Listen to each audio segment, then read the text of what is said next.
My name is Michael Purdy, also known as Larry. My walk with the Lord started when I was 8. It was at a revival at First Free Will Baptist Church in Union City. On the first night, I was listening to the preacher, and I felt something in my heart. Now, I already had seen my best friend and his brother and his sister get baptized, so I know what was supposed to happen. Afterwards, I found my mama and told her I wanted to be baptized. She asked, "Do you know Jesus?" I said, "Yes." Then she said, "Well, let's go talk to the preacher." Hold up. Talk? Me?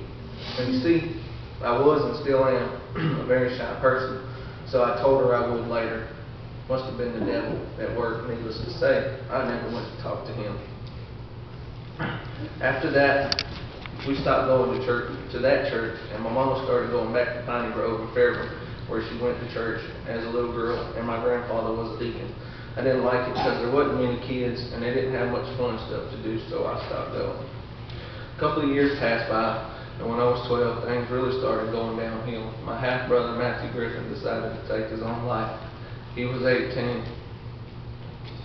Still ain't easy. And just about to graduate high school. We still haven't come up with an exact reason why he would do such a thing, but it happened.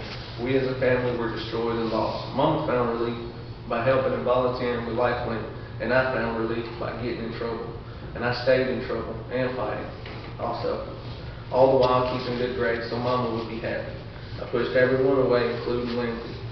You see, Lindsay and I have known each other since the 5th grade. I was mean to everyone, especially her, and I don't know why. She was the only person from school to come to Matt's funeral, but yet I was still hateful to her. You can ask her and she'll tell you.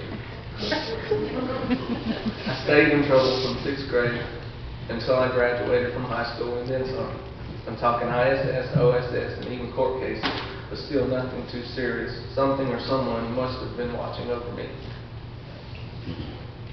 One thing that really kept me close to God was a story that my mama wrote a little while after Matt passed. It was a story of the day when Matt did what he did and the few days up till and after his funeral.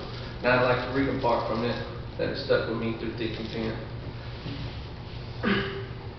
When we arrived at the emergency room, Matt's dad was already there. The doctors allowed he and myself to go back to see Matt. His eyes were partially open and moving rapidly. I spoke very softly as I clutched his left hand. "Matt, it's Mama." His eyes stopped moving. "Can you open your eyes, son?" It looked as if he was trying. I reached with my free hand and lifted his eyelid. He stared at me. "Matt, honey, you're breaking Mama's heart. Son, I love you and I'm scared. You may not survive this. Oh, please, son, while you still know something, please, baby, let God come into your heart.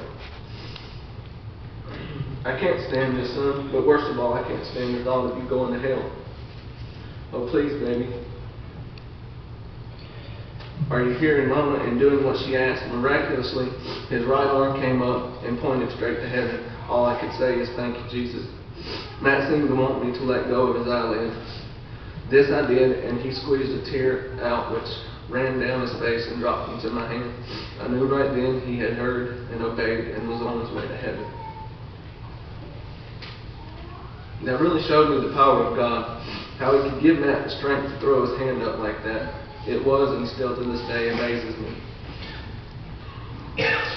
In the 11th grade, the good Lord got me and Lindsay back together. I finally put me in the butt to her. And I'm so thankful to the Lord that she never gave up on me. I love her with all my heart. After high school, I was living with a friend, so I would be closer to Griffin Tech and we could ride together. The longer I stayed with this friend, the further I was drawn away from God. This friend didn't believe in God, much less Jesus. So every now and again, the subject would come up, and he would give me an earful about how there couldn't be a God because the universe was entirely too big. And I never argued with him because I couldn't. I didn't know enough to do so. After a couple of years of running the streets and partying late night and all kinds of wrong and bad things, the Lord finally decided it was time for me to get away from this so-called friend. So the guy kicked me out of the house we were renting from his family.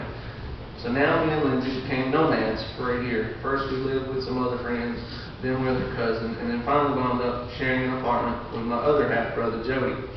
After our lease was up and we didn't want to stay with him anymore, So we stayed at a pay-by-the-week hotel. And that's when our life changed again. I came home from work and Lindsay said, "I'm pregnant." Now I know it wasn't quite the right way, but as far as me and Lindsay was concerned, we were already married. I loved her and she loved me.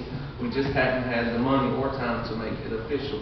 When I told my mama and my grandmother, that was the first thing they said, "Are you going to marry her?" Of course I was. Not only did I know I had to, but I wanted to. So we got married by law on March 26, 2005, in the same church that I was saved in. See, things really do happen for a reason. The next thing my grandmother asked me was if I was going to get the child into church, and I said, "Yes, Mama." Every time up until I came to Providence, I seen her. That was the main topic, getting my family into church. On August 5th, 2005, our lives changed for sure. It wasn't about me or Lindsay anymore. It was about that beautiful little baby girl, Zoe Alyssa Purdy. And yet we still didn't do completely right. We still were making some bad decisions, which is why we got kicked out of an apartment in Palmetto. So now we as a family were known as, again, living here and there. One day the Lord stepped in and showed Lindsay a house in Newman that was for rent. It was perfect, in a different school district and in our price range. It was owned by Clay and Shelby Miller.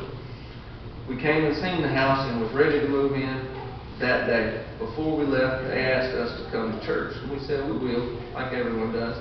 But we didn't. Even after we moved in, we still didn't. A few months passed with Mama still on my case, and Mr. Clay and Shelby, and Mr. and Mrs. Miller and KP asking us, and we still didn't. And yet all it took was one time for us to come, and we felt so at home. In many of my prayers to the Lord, I said if I could find a church that would allow me to play the drums, I would join that church and do right by him and my mama and my wife and children. So here I stand in front of you, my church family, praising the Lord that He held me close to Him through all the bad choices in my life. There's nothing more joyful to me than to come to church and make a joyful noise unto the Lord behind those drums. And I thank all of you for allowing me to do so. I love everyone in my church family. Thank you.